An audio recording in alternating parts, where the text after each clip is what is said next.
Good afternoon, Lynn. Good afternoon, Mary. Good to see you. Thank you for joining us today. Oh, I'm so happy to be here. Thank you for having me. For sure. I can't wait. Okay.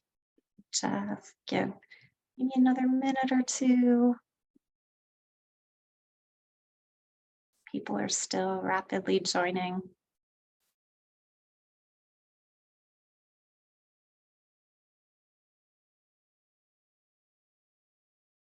All right, it's slowed down a bit. I'm going to kick it off. And again, hello to everybody out there and welcome. I am Mary Kelly Coick. I work here at the Lehigh University SBDC, and I'm joined today and fortunate to have our guest presenter here from the University of Pittsburgh SBDC, Lynn Ninke. So hello, Lynn, and welcome. Hello. Hi, everybody. Okay, we're going to dig in and get started, but this webinar for this afternoon is driving traffic and new sales via website and social media, maximizing e-commerce sales, and a focus on search engine optimization, so SEO. All right. Okay, so to kick us off, let me help you understand a little bit about the Small Business Development Center and give you some background so that you can connect with us following the webinar. So to tell you a little bit about the Small Business Development Centers, we are funded, we're nonprofit, and we exist because of funding and support through resources provided by the Commonwealth of Pennsylvania, through the Department of Community and Economic Development, also through a cooperative agreement with the U.S. Small Business Administration, and here locally through the support of Lehigh University and Lynn through the University of Pittsburgh. We are part of a national network of over 900 SBDCs, but locally here in the state of PA, we're one of 15 centers. We are split up by geography. In the chat, you'll see that there is a link for the PA SBDC in the event that you would like to connect with us following the webinar. You can use that PA SBDC website to get connected to your SBDC by geography and request one-on-one consulting, which is what can be provided by each of the centers at no cost, and it is confidential. Some other services, Lynn, if you could advance, please.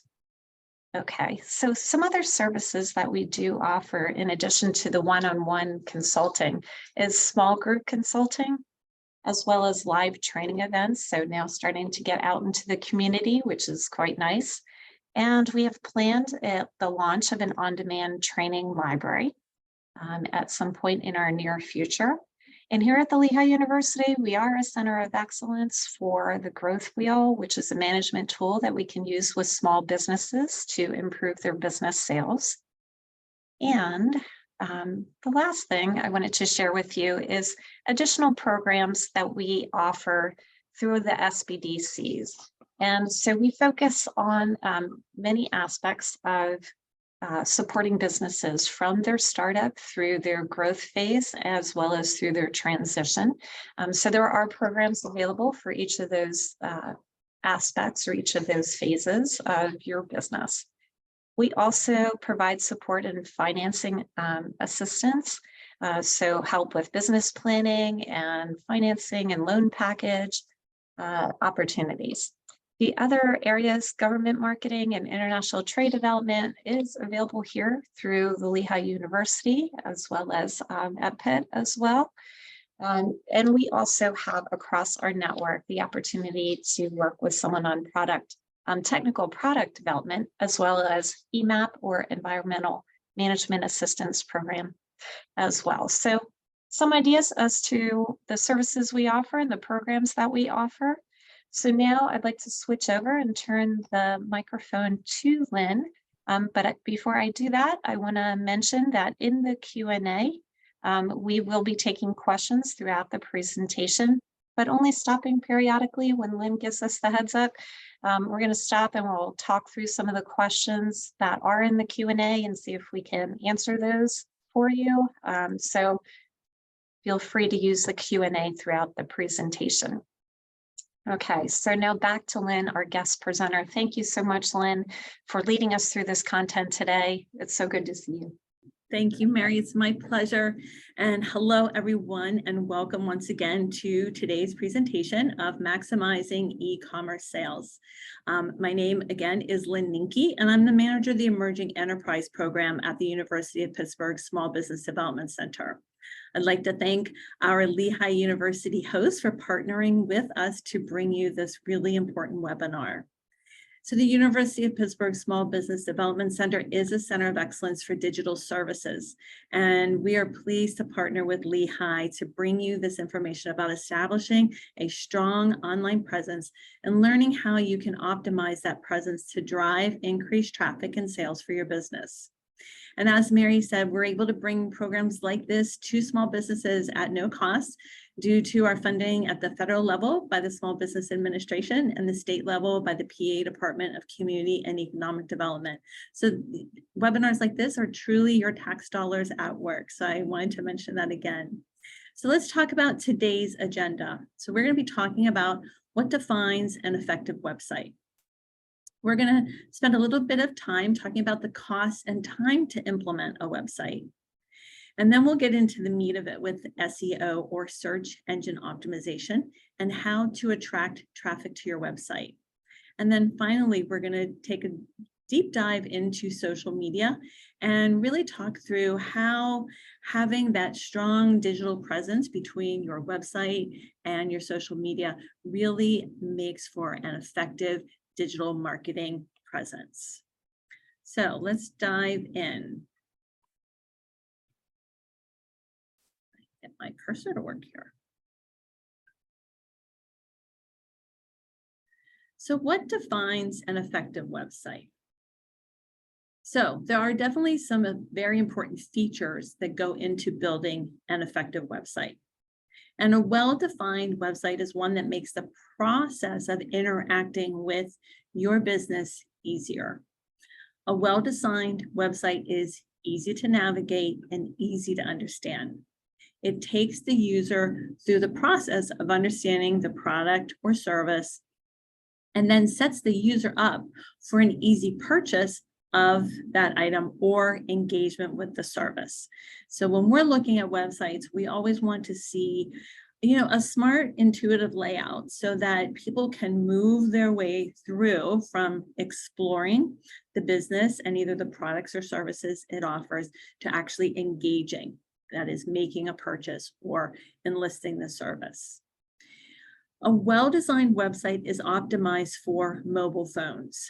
So in today's society, many people use these handheld computers to shop, to look up product and company information, to purchase items and schedule services. Some people only use their mobile device to look up a website. They're not jumping on to a desktop computer or opening up their laptop. There's a Build Fire study that says that 82% of internet users in the US have used a mobile device to shop online, and I can raise my hand and say I'm one of them, and that 35% of US consumers only use their mobile device to buy online. And I have a feeling that that percentage is a little bit higher at this point. But that's why it's very important that your website is mobile friendly and that everything you can do on the desktop or on a laptop, you can do on that mobile device. Next, you want to make sure that you have a fast load time for your website. There have been studies that show that even a 1 second increase in your website's load time can decrease customer traffic by as much as 27%. And there are ways to help reduce the load time on your website using things like optimized images, text compression. These things go into decreasing the load time of your website. But you want to make sure that as you're building that site, that it loads fully and quickly. And then finally, an effective website is one that seeks to seek traffic through organic traffic, or what we call inbound marketing techniques. So in other words, the website is made in such a way that it naturally attracts customers without the use of paid ads on, say, Google or, another search engine. And what search engine optimization does is generate organic traffic, not traffic that is paid for. So what are we selling online? What are we doing online for our businesses? And websites truly are an important part of your business strategy. They help you sell and promote pretty much anything you want, whether it's your products, your services, or even information. So starting with products, websites are a way for customers to see the product, its different colors, its different features, without actually being there in person. So they can do a little, perhaps, free shopping if you have a brick and mortar, or if you're strictly online, having, really better photos, really good tools to make it easy to view products online can really go a long way to increasing how long a customer stays on your website and makes purchases. I like to see if I'm looking at a product, I like to see, a couple of different images. So if I'm looking at a dress, I want to see the front, I want to see the back. I would even like to see a video of somebody walking in it. There's so much you can do to enhance your products that you are selling to really make them very attractive and, encourage people to buy them. Now, next, you can sell your services. So an online presence, really offers that place to list testimonials about services, very thorough descriptions about the service, and maybe what that experience will be like engaging with the service. You can use videos and images that describe your services. An online site, when it's related to a service business, really gives you the opportunity to paint a picture for your customers of what the service you offer might be like if they engage them. Also, a website offers a way for customers to book services with you, and that can save you as a very busy business owner a lot of time. So your business may collect information that is very pertinent to people, and a website can help you market that information too. So for example, like I do a lot of recipe searches online. I like to cook, and my family likes a lot of variety.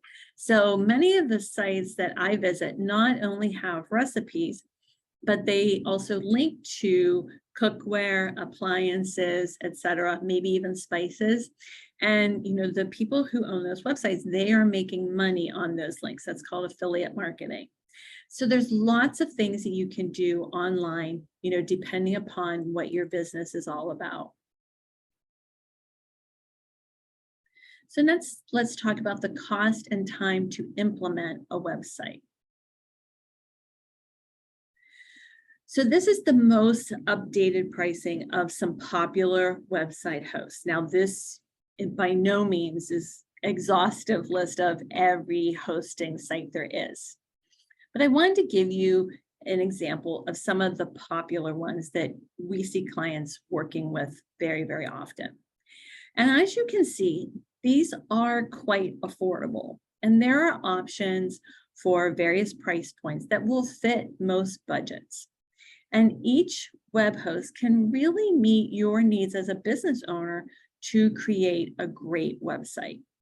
And I talked about business owners creating a great website. That is the wonderful thing about these web hosts. And there are plenty of others like GoDaddy and Squarespace. But what they've all done is they've simplified the creation process, and they walk you through each step. And depending upon the web hosts, for instance, WordPress is one that has many, many different plugins that you can use on the website so that it does everything that you want your website to do. And by doing it yourself, in the end, you have a website that looks exactly as you want it to look. And you've also learned the very critical information that you need about managing your website. So for instance, if you're using a web developer to create your site, and I'm not I'm not pushing people away from web developers because they absolutely have their place.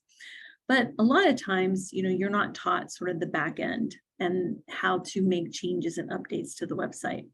And if you're somebody who, say, has a blog on their site and you want to create blog posts, weekly or bi-weekly, they've got to go to the developer to, upload them to the site. When you create the website yourself, then you manage every aspect of the website. You can easily update your content. You can keep it fresh and relevant, which is very important in search engine optimization. So now we're going to get to the meat of it. Search engine optimization. So why are we even concerned about SEO? Why is it so important?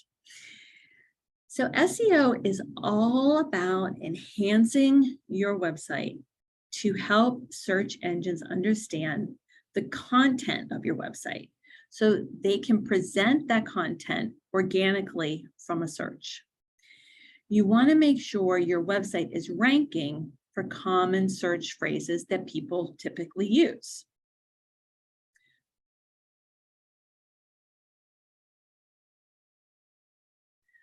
So what exactly is this SEO? So search engine optimization is also called inbound marketing technique.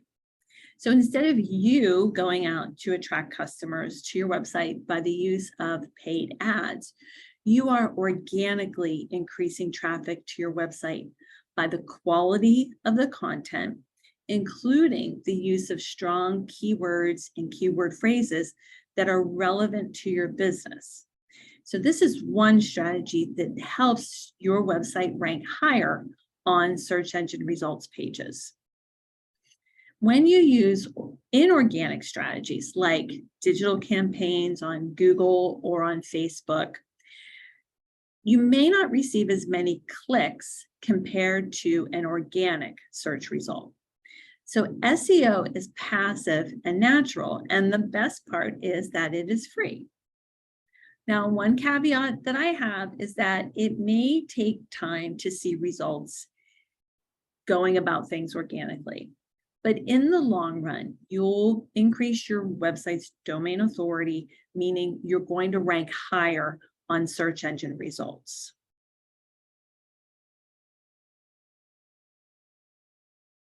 So why is SEO important? This is probably the third time I've said this, an online presence is very important in today's world.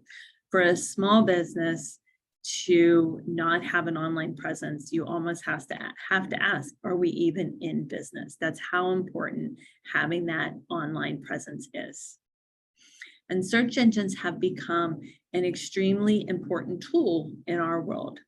So when I'm looking to make a purchase, I Google my favorite stores to see their selection.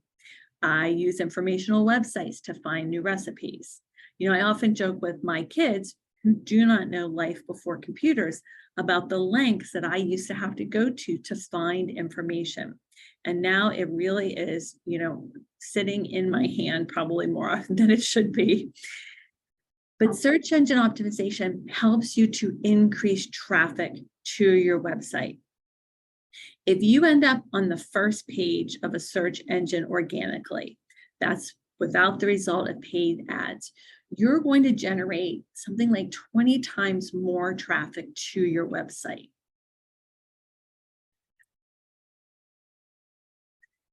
So this is the search engine result when someone typed digital marketing into a search bar. So you'll see that the first three results are paid ads, or what we would call inorganic search results. So you see in the corner by the URL, it has the word ad. And the fourth one is a non-paid organic search result. So there are many people, and I'm one of them, who won't click on the search result with the word ad in the corner. Instead, I'm going to click on that first organic search result because I feel that that website or the one or two below it have more credibility because they aren't associated with a paid ad.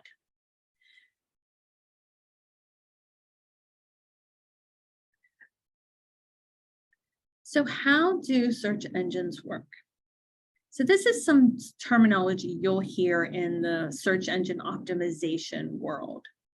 So the first one is SERP, or search engine results pages. When you do a search on a search engine such as Google or Bing, the web pages that are displayed are the search engine results page. These results are ranked in some order, with the search engine's mission being to organize each web page on the internet. But before it can do that, there are a couple of things that are happening behind the scenes. And one of those things is called crawling. And that is the process by which a search engine will send out its crawlers to crawl across your website, searching and discovering relevant, updated content on a website's pages and bringing that information back to search engines. So they're looking for relevant new content that matches common search parameters. So once that crawling process is complete, the search engine stores that information in its own databases and will start retrieving that information from their database instead of fetching it from your website. And this process is called indexing, and that helps with that instantaneous retrieval of information. And after indexing is complete, the search engine assigns a score to that web page based on what they consider to be relevant parameters. And then based on that score, the search engine ranks the web page. So let's talk about some optimization strategies. So creating new content and keeping it fresh is very important to search engine optimization, and it can significantly improve your rankings. So when we think about content, we can think about, as we are adding new products, perhaps, we want to make sure that we're including, very robust descriptions. We want to, if we have a new service or we're expanding a service, we want to make sure that we are, describing that service, but understanding what our keywords are so that we can be using those keywords within all of our content on the website. And I am all for checking out your competition. Go to their websites, check out their social media so that you can get inspiration perhaps for what content you might want to add or expand upon on your website. But the bottom line is that it's important that you're keeping your website content updated and fresh. If you take nothing else away from this webinar, it's that search engine optimization is an ongoing activity. So we can't just set it and forget it. We can't just create the website and just let it kind of run. We've constantly got to be updating it. So backlink is another optimization strategy. And this is a link that's created when one website links to another. Backlinks are also called inbound links or incoming links. And backlinks are important to SEO. So I'm going to give you an example to kind of illustrate what a backlink is and their importance.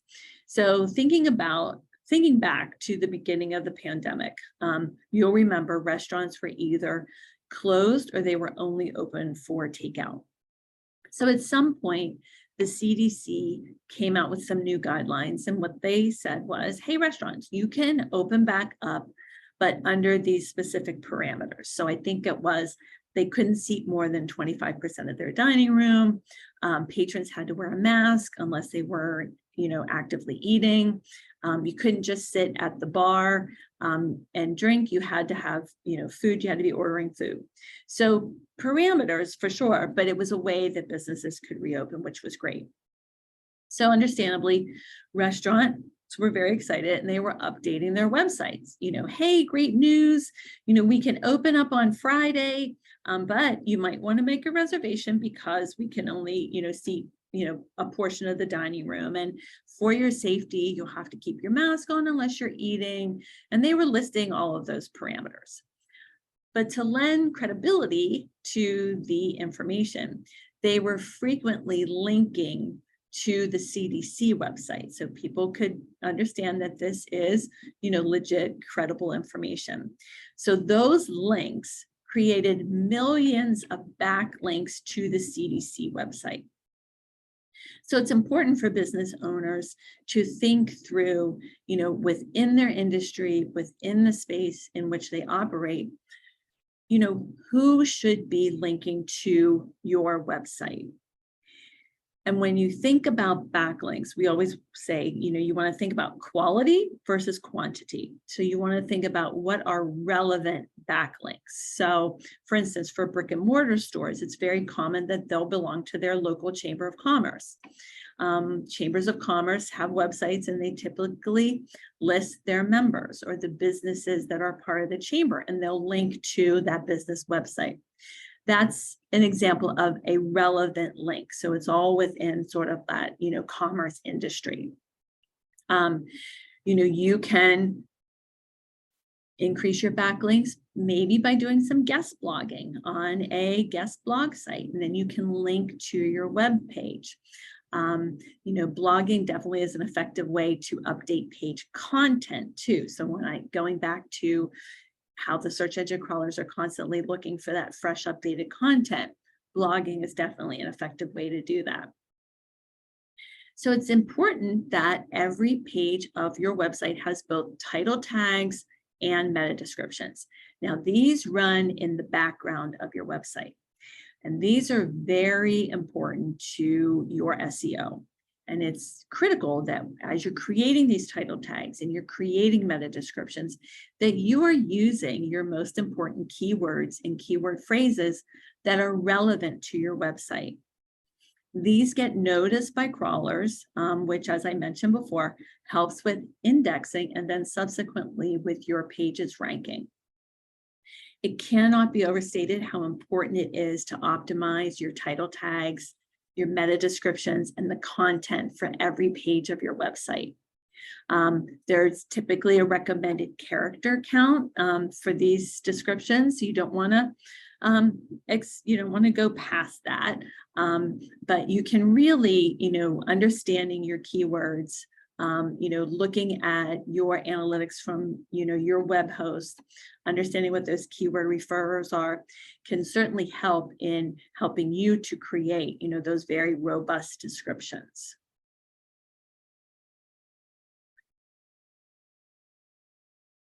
So let's talk about some common myths about what you can do to improve your SEO. So the first one is that keyword density helps to improve page ranking. So keyword density is also called keyword stuffing, and this does not improve your page rankings. This is where you would load your site with keywords that are not necessarily relevant, or you're just using the same keywords over and over. This is considered a blackhead SEO technique, and powerful search engines are smart enough to realize you're doing this, and they can actually block your website. So there's another myth that social signals are a ranking factor. Social signals, such things like likes or, hearting a post, are not a ranking factor. What matters when it comes to social media and your post is active engagement. So there's a myth that links don't matter. Well, we just had a long discussion about the importance of backlinks. Strong backlinks can help increase your search engine optimization greatly. There's a myth that really content doesn't matter, and it truly does. We got to keep it fresh. We've got to keep it relevant. Identify a strategy. Look at what your competitors are focusing on and consider how maybe that can apply to your website as well. There's a myth that SEO is a one-time activity, and I've already said that it's not. It's an ongoing activity. And I know as busy business owners, that is another hat that you have to wear, over the course of your busy business week. But SEO is truly an ongoing activity. You've got to keep the website updated. It's important to post new content. So as I've already mentioned, those search engine crawlers are always searching sites for new content to save and to index your page.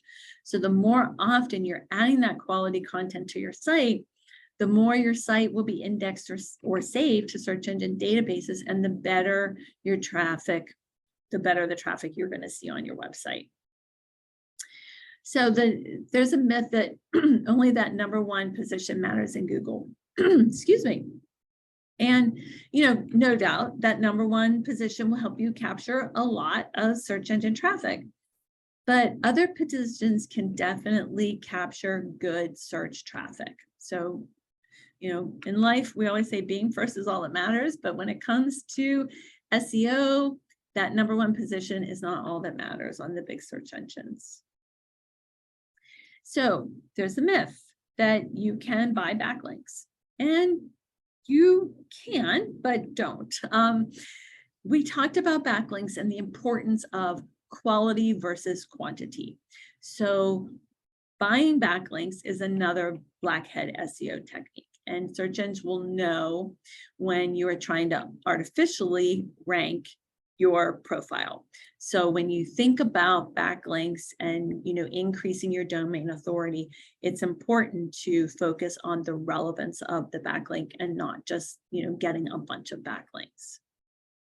A myth that Google ads would increase rankings. So as I mentioned earlier, ads do not necessarily help to increase your traffic or SEO, because paying for ads is not organic. And what we're talking about is all about organic marketing. So our center, the University of Pittsburgh Small Business Development Center, works not only with our Pitt SBDC clients, but with clients across the network of our PA SBDCs to do search engine optimization reports. This is important for business owners. It gives them an idea of really how strong the digital presence of their website is and what can be done to improve it. So we provide an overview. We kind of give you your overall test results. We do 19 different tests. And we're looking at your website design. I kind of mentioned at the beginning that, you want to make sure your website is somewhat intuitive, that you easily move people, through the use of your tabs, through the use of your call to action buttons, that you're moving people seamlessly through the website from exploring to actually engaging with the business. We're doing an accessibility check. So that's making sure that your website is, fulfilling the Americans with Disabilities Act requirement. We want to make sure that your website is compatible with all the different browsers that are out there. And then we give you a search engine optimization score.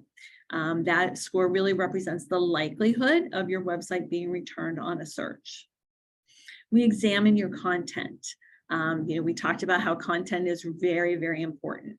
We want to see, what words and phrases your website's currently being optimized around.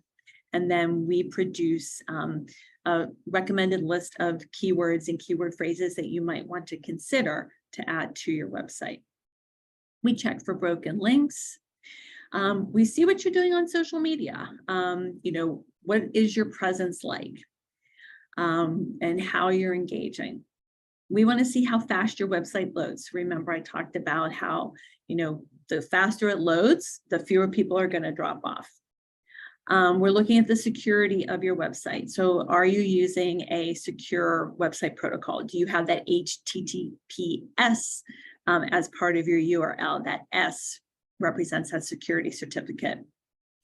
Then we give you some general recommendations, things to consider and think through regarding the website.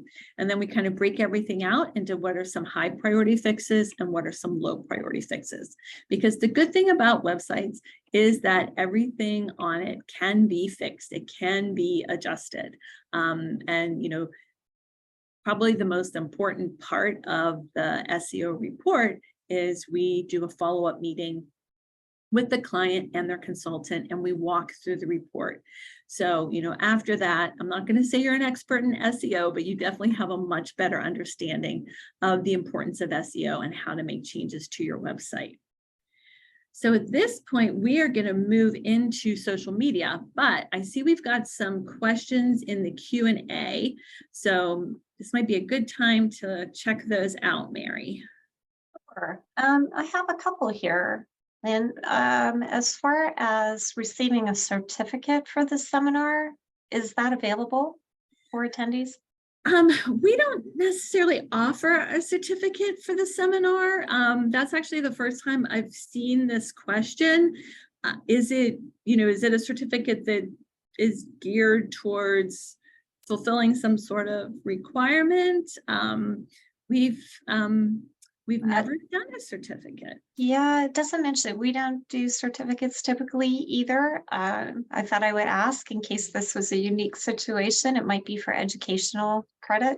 Yeah. I'm not sure. It just on the question. So it sounds like there's not one available, No. but as a follow-up, there will be a link that will be sent out because there is another question in terms of is the content going to be shared following. So we'll send the recording link to the attendees of the session following the close of the webinar. There is another question. Instead of SEO, can I just pay a company to make my website rank further ahead than any other website? So there are definitely companies, and they're, you know, marketing companies that will help you with your SEO. They are varying in price, and they are also varying in effectiveness. So one thing that I, highly recommend is that if you're going to hire a marketing company to help, with your website and with your SEO, you do a very good job of vetting them and understanding exactly, what they offer, what they may or may not guarantee as far as results go. But there are definitely companies that, can dedicate a lot of time and a lot of your money to helping to improve your SEO, for sure. Okay. Another question as it relates to the title tags and the meta descriptions. How do you, can you talk about how someone could add them on Wix sites or what might look like help for someone who uses Wix? So I'll talk about it sort of more generally because it's sort of the same. So these are on the admin side. So this is on the back end side of your website. And, different web hosts call them different things, but you should see something that is going to lead you to to understand that this is, the title tag for, my homepage or my about page or my products page. And then the same thing with meta descriptions. There should be something, they might call it page description. They may not use the word meta, but that's essentially what it is. Now, the one thing that I do know about Wix is they have, a lot of online educational tools that you can find both on their website and also just by Googling.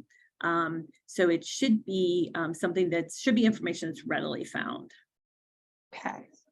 All right. A question about how do we get the SEO report you were just discussing, and I'm a huge fan of this process. I have seen many of them, and they are excellent. So how would they go about getting the report?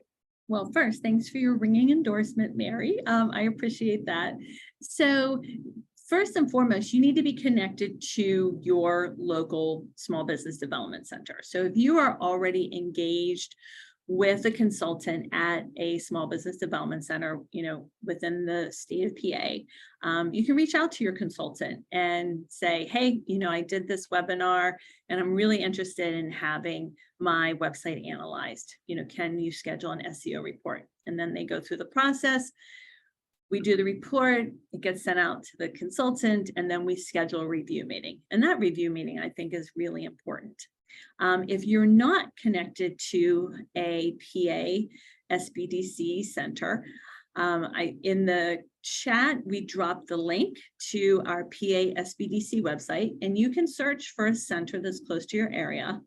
And you can get engaged with that center, get assigned to a consultant, and let them know that, one of the needs that you're interested in is strengthening your digital marketing, and that, you understand that an SEO report can be requested.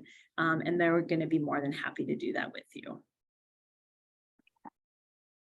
Will the strategies that we just covered also help me rank for voice search, or is there a different strategy to deploy? Now, that's a really good question. So I think when we think about voice search, I think that is, likely something that really applies to some assistive technology, right? In one hand, so that ABA compliance, but also in, I do searches all the time. I ask Siri to help me to search.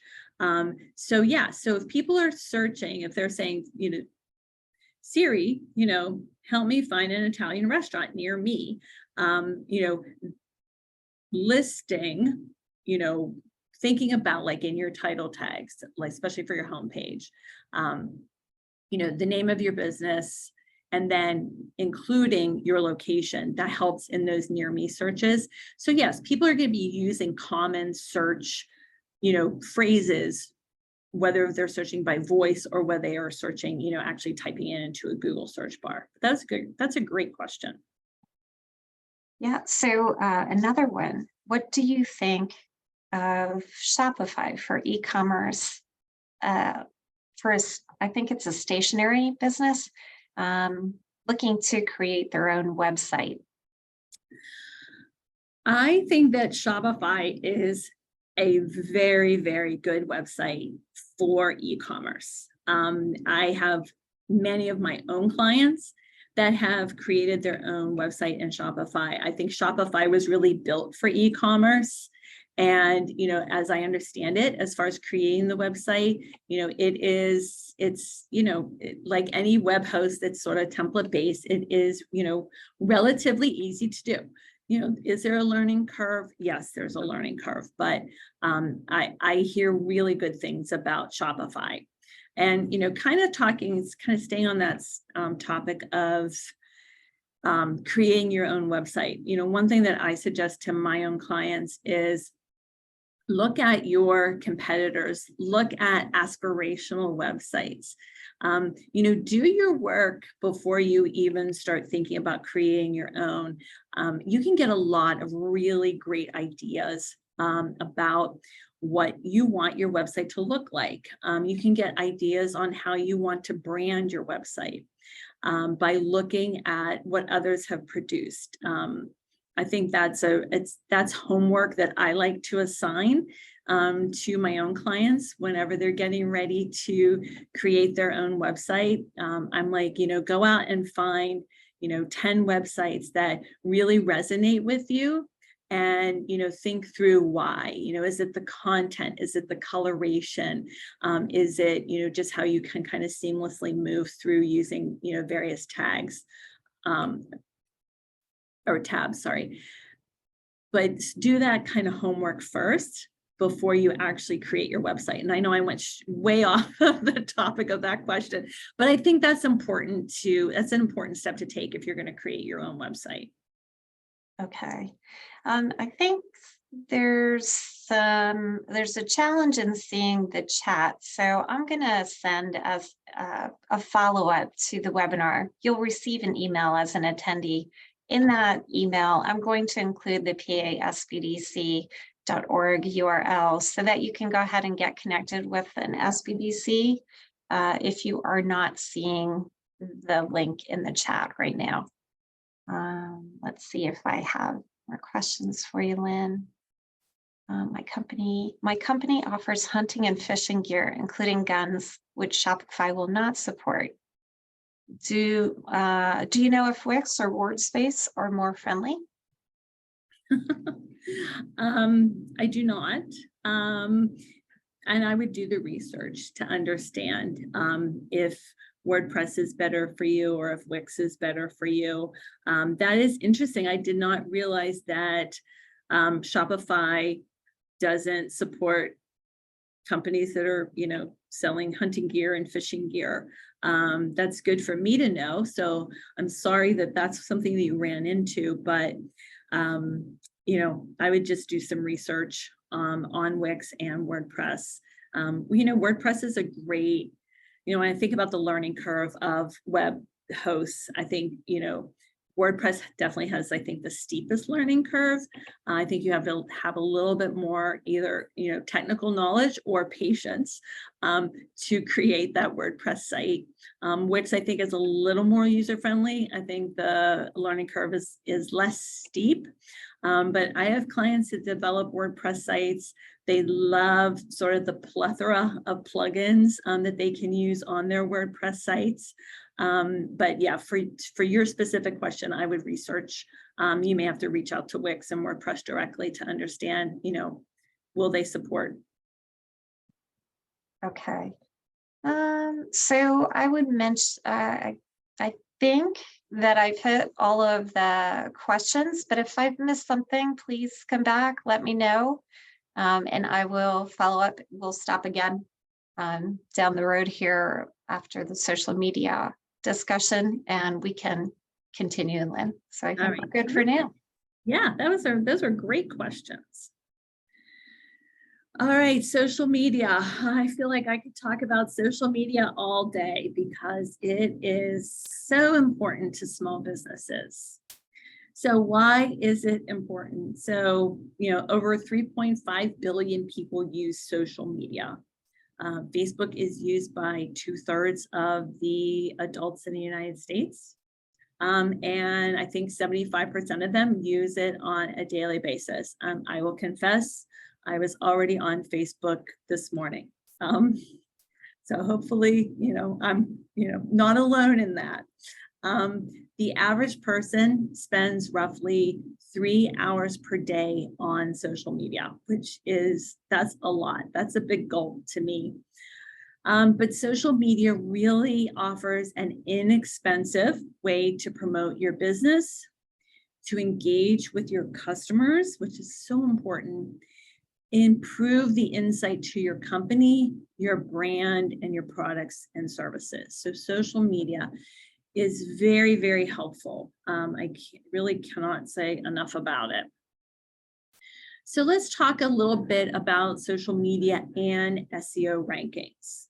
So social media, while it does not directly contribute to SEO rankings, it does play an important part because the links that end up getting shared across platforms, social media platforms, really do increase your brand exposure. And they, add up over time, and they can influence search engine optimization in 6 different directions. So extensive content distribution, really important. Giving a longer lifespan to your posts. Helping to improve your online visibility and organic traffic. Increasing your brand recognition, it's what we want, right? And then enhancing your brand reputation. And it does help to boost local search engine optimization. So when you think about it, the likes, the shares, and the comments that your posts receive, they're all important signals to Google and other search engines. And they're helpful because those are things that they're looking to rank your website. And social signals really strengthen the factors that Google considers when ranking a website. And you accumulate these signals in mass sharing on social media sites. So when you create and publish quality materials that connect with your target readers. They become advocates because you're offering them something of value, right? And it means that your audience is likely going to read and share, articles and posts with their own friends and followers. And then their friends and followers are hopefully going to do the same. And that whole circle of connectivity continues.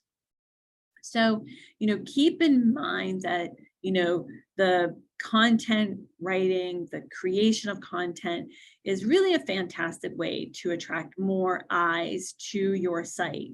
And content can be in any format as long as that is engaging to your audience. Some types of content that will drive traffic and social shares include blog posts. I'm a big fan of blogging. I think that every website should have a blog tab and that it should be updated regularly. If you can commit to blogging, every 2 weeks or once a month, so much the better. Promoting your blog posts on your social media helps to drive that traffic from your social media accounts over to your website. Videos are a really great source of content that can really help engage your visitors. So videos get 8 times the engagement of just sort of a static post, and they can result in a lot of social shares. So there's lots of ways you can create that engaging content that makes people, want to, learn more, share it, and then hopefully that circle kind of continues. Podcasting is another really great way. I see, I have one client in particular that has a podcast, and they have a website, of course, and they embed, their latest podcast within their website. They also promote it on their social media. And, they get a lot of shares that way, which is really great. So these types of materials offer your marketing persona useful information that keeps them coming back. And this is really where social media shines. So when, you share your posts and your audience is amplifying your content by sharing it further, you're increasing your visibility, you're increasing traffic to your website, and you're also generating backlinks. And, like I said, I'm a huge proponent of blogging because it does serve, multiple purposes. Blogging on your website, you're adding new content, right? You're adding relevant content to your website regularly. And that's really good stuff that we know the search engine crawlers are looking to find. Linking your blog from your social media, driving people to your website. That not only encourages people to share your blog, but then also to get to your website, keeping that nice circle of interaction going, and then and at the same time, updating your website. So lots of good stuff can happen when you have a very strong relationship between your social media and your website. So who's using social media? And where are they used, or what are their favorites? So let's talk a little bit about this. So millennials and Gen Z, so that group born between 1980 and 2012, they really rule social media interactions, including using things like QR codes to access information. So I have a daughter who's Gen Z, and she is not likely to, whip out her laptop to access a website. She's going to want to access it from her phone. And, she doesn't want to type in a URL either. She wants to scan that QR code to take her to her website. I mean, I think in the pandemic, we all got used to how restaurants were using QR codes to take you to their menu. I like the use of QR codes as a way to make it very easy when you are interacting with your clients. If you do a lot of, vendor shows and things like that, having a multi-URL QR code accessible, and, inviting people to scan it so they can reach and join and follow you on social media, so you can easily reach your website. QR codes have a lot of really useful purposes for small businesses. I think they should be used more frequently and a little more heavily than they are right now. So I'm all about those. But now Gen Z, they're all about exploring new social media platforms like TikTok, and whatever's going to be the new thing around the bend. They're also very heavy users of Snapchat and Instagram. So Gen X is that group born between 1965 and 1980, and they're the smallest group population-wise, and they tend to use social media directly related to their lifestyle. So think soccer moms and dads using Facebook, but in a professional capacity using LinkedIn and Twitter. So that's kind of where, those are the spaces where they typically play. Now, baby boomers, they're a little more cautious in their use of social media and definitely prefer using known and trusted sources for information. Baby boomers definitely use Facebook, but it's really more about keeping in touch with family and friends. I think there's, definitely some LinkedIn usage among that group as well. But it's important for you as business owners to understand, who is your target market and what platforms are they using? Very important things to consider. So how do we go about doing this? So we want to get to know who our customer is. How old are they? Are they mainly men? Are they women? What are their demographics? What are their psychographics? What are the things that, get them excited? Who's doing the purchasing? Also really important to know for your audience. So, certain demographics use platforms more than others, right? So determining which platform your audience uses by looking at the demographics of the users on the platforms, like on the slide that I gave to you, can be really helpful. And think through, like, how often do they use the platform? So, while like a young Facebook user might have a profile, they're likely more active on Instagram or another, sort of newer social media platform. What times do they use it? What time are sometimes more popular than others? I encourage my clients to look at their analytics on social media. Make sure you understand when you're getting that engagement, and then you want to be posting accordingly. But then you have to keep looking at your analytics, because as soon as you think you have the algorithm figured out, the algorithm changes. Think through, how do they use the social media platforms? So for example, think about YouTube. Does your target customer use it primarily to watch like how-to videos, things that are more for educational purposes? Are they using it to listen to music? Or do they, primarily use it to watch viral videos and, funny dog videos? And then think through your goals. So what are you trying to do with social media? Are you trying to drive sales? Are you looking to grow your recognition of your brand? You may choose different platforms based on your goals. One thing I think is always important to understand is, who are your followers? We know that different platforms skew, differently. So obviously Facebook skews a little bit older, Instagram skews a little bit younger. But it's possible that you have followers that are following you in two places, right? So then you've really got to think about, what does that content look like that you're producing? Are you creating content that is driving, that follower who follows you on Facebook also over to Instagram to see what you have to say there? So, your channel is important, but also, very much so the content that you are producing.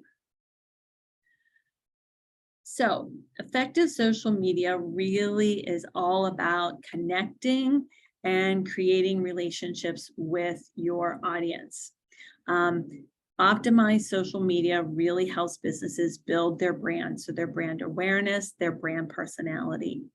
You know, think about sort of in that business to business space. So businesses should be on LinkedIn, especially if you are working in that B2B space. And this is where you go to establish yourself as, thought leaders within your industry. Whether that's by sharing, industry related articles along with your analysis. You can do a lot of things to really kind of set yourselves up within your industry as somebody who really knows what they're doing. Your social media used correctly can really push traffic to your website. Always make sure that you have your website linked in your about or your information section on your social media. Check that link periodically, because we know that links break, but you want to make it as easy as possible for people to move from your social media over to your website and from your website over to your social media. So making sure on your website that you have the social media icons and that they are linked to your account. You can get a lot of good information through your analytics and the insights that they provide. You can get a much better understanding of who your customers are, when they're active, what types of posts you're creating that are really engaging. You can do a lot of competitor analysis on social media. You should be looking at your direct competitors, and you should have in mind a couple of indirect competitors to look at as well. Look at what they're posting. We don't always have to be recreating the wheel. We can become inspired by what others are posting. And when we see, oh, that type of post is getting a lot of engagement, because it really is all about the engagement. So, are you asking questions in your posts? Are you creating that kind of content that is really resonating with your viewers and with your followers? And there is a place for targeted ads. And you can dip your toe into it, relatively easily, and well, easily, of course, but also relatively inexpensively. You can try it out and see how it works. I had a client who makes her own jewelry. She makes these beautiful bracelets, and she was very successful doing some targeted ads on Instagram and ended up bringing in orders from all across the country, which really shocked her. She didn't understand the reach that these targeted ads could have, but she was very savvy about it, and really increased her business, which was awesome. So I was happy to hear. I always love the firsthand experience that I get from my clients. So how can you use social media in some other interesting ways? So when we think about small business owners, we understand that people really want to get to know who the small business owners are. And you can do so much more with more immediacy on your social media than you can on your websites. So we have a couple examples for you. So this guy, Tom Pemberton, he's a dairy farmer, and he is very, very popular on YouTube. They've got a family farm. The family is all about it. They're all about the videos. They're all about participating. And they did sort of this day in the life of the farmer, all the way from milking cows in the morning to kind of getting them settled in at night. And like that one video had more than 1 million views, which is just amazing. But it just shows how when you create that captivating content, people want to watch. People like to be engaged. I mean, think about TikTok. TikTok started at these short little videos. And now, then they went to 3-minute videos, and now you can do 10-minute videos. If you can create that content that people, want to watch and want to engage with, I mean, so much the better. Maybe showing, like, say you make really creative cakes.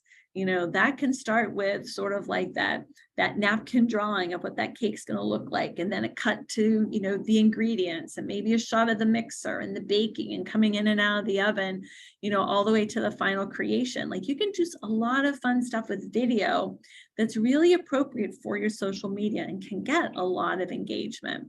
So something definitely to think about. Please never be afraid to get in front of the camera.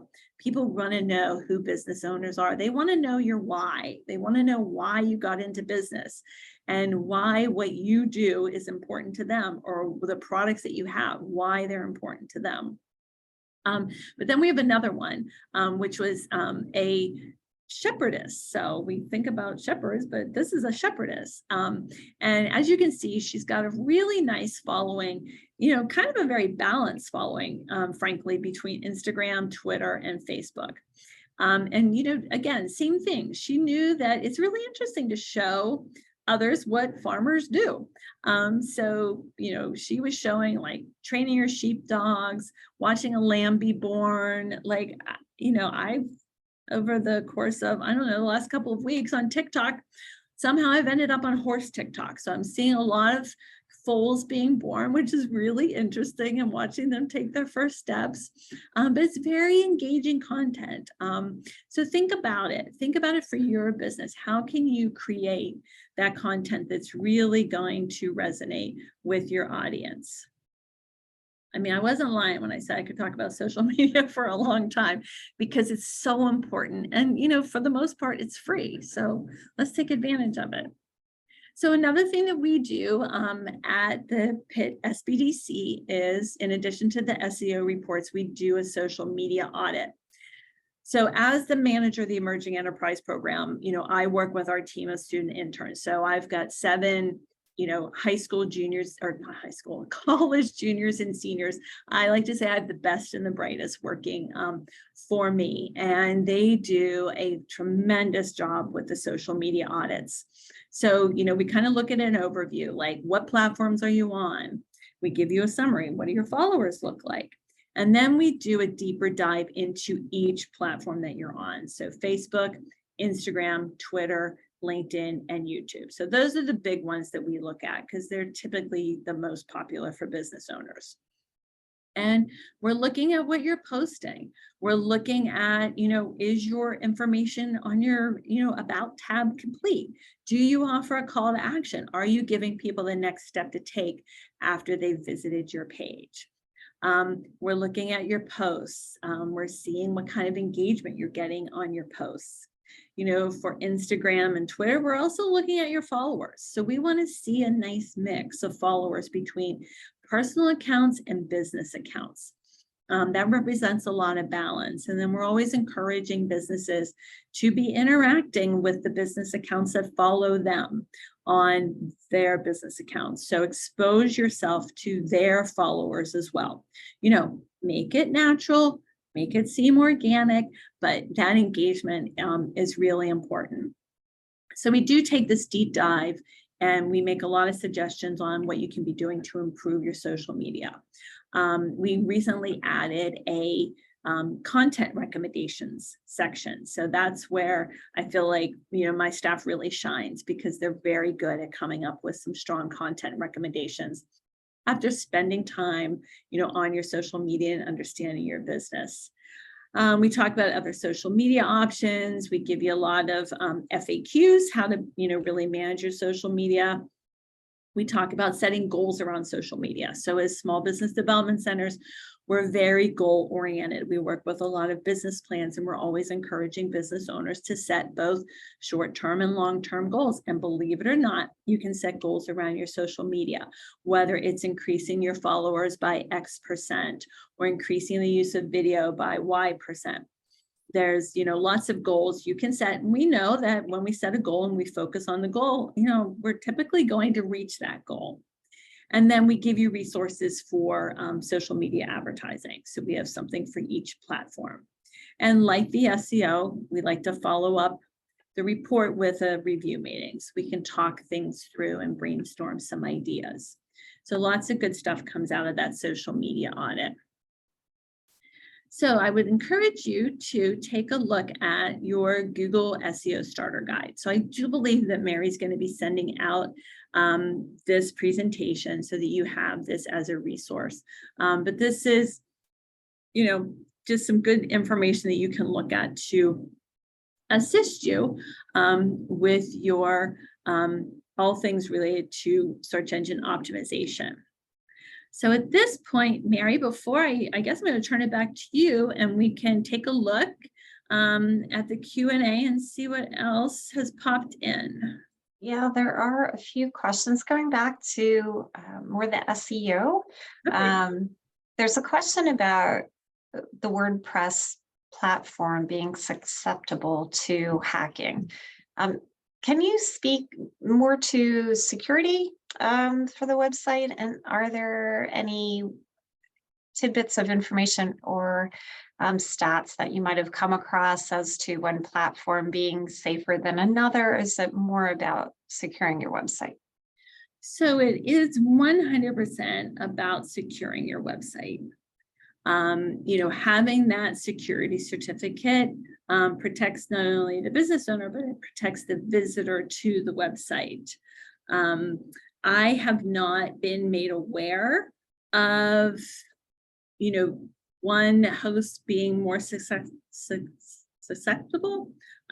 Words are a problem today. Easy for us to say, right? Exactly. I haven't heard about one being worse than the other, to be quite honest with you. But I think the one thing that we know about hackers, if there is a will, they will find the way.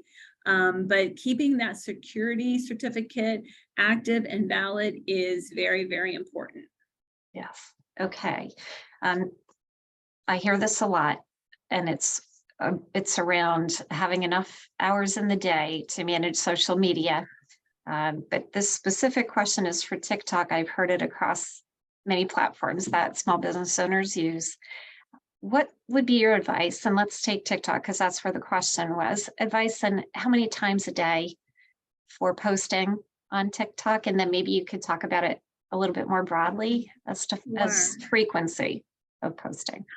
So this is a great question, and I often don't like to put numbers around frequency of posting, simply because it can put a lot of pressure on business owners if they're not able to sort of meet that goal.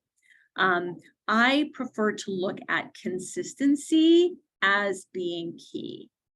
So we encourage daily posting on the sites that really give the most bang for your buck, right?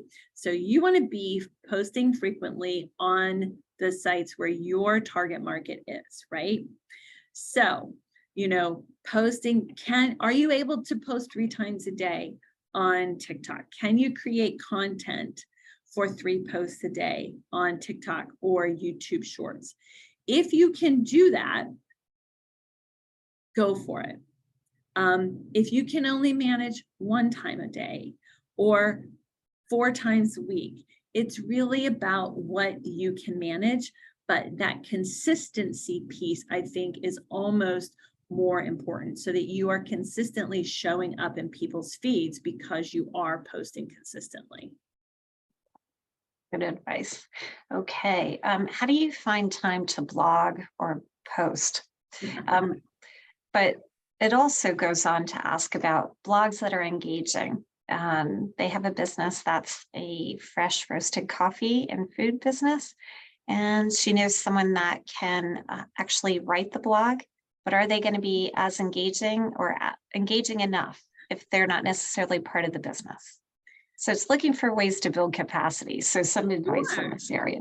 Yeah, absolutely. So I think anytime you're going to hire somebody to create blog posts, the important thing is that, they spend time with you so that they really understand what your business is about. I would be looking for, them to, have, a long list of questions about the business.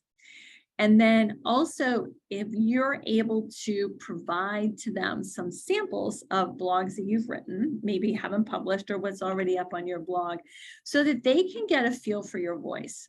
I think that's really important because you want your blog posts to sound like they are coming from you and that they are not, some sort of canned post that was written by a third party.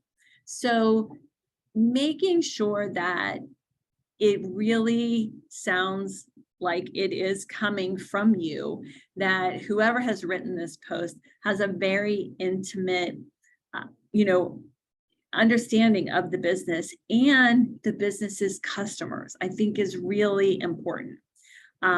So I understand finding time to write a blog, every week or every couple of weeks can be daunting, but I also don't want you to think that you have to write a novella.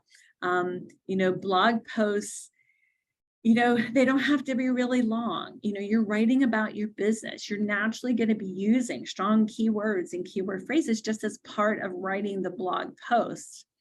A cafe with fresh roasted coffee and food, I would be looking at my competitors. I would be looking at what they're blogging about, and, be inspired. Yes. Yeah. And what I would add in, and I've heard you mention this in other presentations or discussions, is what are your consumers or what are your clients talking to you about? What are they asking you questions about? And generate ideas from those questions as to what you can write about. And chances are, if they have the question, there's going to be more people that will have that question. So that might be another creative way to generate content ideas. It's always the challenge. And that's understanding who your customers are, right? And that connection. So we're always talking about social media and engagement. That's all part of it for sure. That's a good lead in to the next question, because there's a question here from, are there websites or places that we can find analytics for our target markets for free? Websites that'll break down who the target market's habits and behaviors are. Have you come across that one? So, I know that, and I would encourage, Al, if you are near a university that has an entrepreneurial librarian, I would encourage you to connect with that entrepreneurial librarian, because they can help you with, understanding, your target market, and then understanding, their demographics and also their psychographics. I know that, website, databases that I have access to are directly related through our university library. So we encourage, I encourage a lot of my clients to work with our entrepreneurial librarians at Pitt, or, most large libraries have entrepreneurial librarians, and they can help you, access the databases that you can, use to find out that information. But I don't know of any that are out there that are just, kind of wandering around on the web that are free. Yeah. Okay. There's a question about, do the SBDCs offer the social media audit? And I think this is more talking about, does every SBDC offer the social media audits? We do offer this service, but we're connecting back likely with University of Pitt, at times Temple as well, to do the audits and for them to do the audits and for us to serve our clients in our community. So we collaborate across the SBDCs. Thank you, Lynn, for fulfilling many of those requests. So absolutely, if you aren't working with University of Pitt right now or Lehigh, but you are working with any of the other 13 SBDCs, they can get you connected to these audits and request on your behalf. Mm-hmm. So hopefully that addresses the question out there. Let me know if it doesn't. Okay. I'm slowing down on the questions. If I'm missing something, go ahead and post in the Q&A. And in fact, maybe, Lynn, are there additional slides? Maybe that will give us a chance to kind of talk a little bit more, and we'll see about the Q&A one more time. We're at this point, we're turning it back to okay. A little heads up on an upcoming webinar following this one. It's occurring next week on the 27th of April, and it's presented by Terry Cole, who's a Constant Contact certified solution provider. She is going to speak to growing your list and growing your business through email marketing. And so a heads up, that is available. Be a great webinar. always a good session. Oh, yeah. Email She's- marketing is so important. Try to get arms around that one. And I think Terry will give some good advice, very generally. So it does not necessarily mean you have to use Constant Contact to benefit from this actual webinar. So don't want to feel that that's a limiter for attending. It will be broadly presented as email marketing concepts. All right, so going back and looking at the Q&A, I don't see anything additional. So Lynn, I'm going to say we'll close and we'll go ahead and bring it down. And so thank you so much for your time, Lynn. Extremely helpful. We appreciate, as always, you do these for us periodically. So thank you for your leadership through the content today. We are so also, happy to do these. Yes, it's been great. So high five.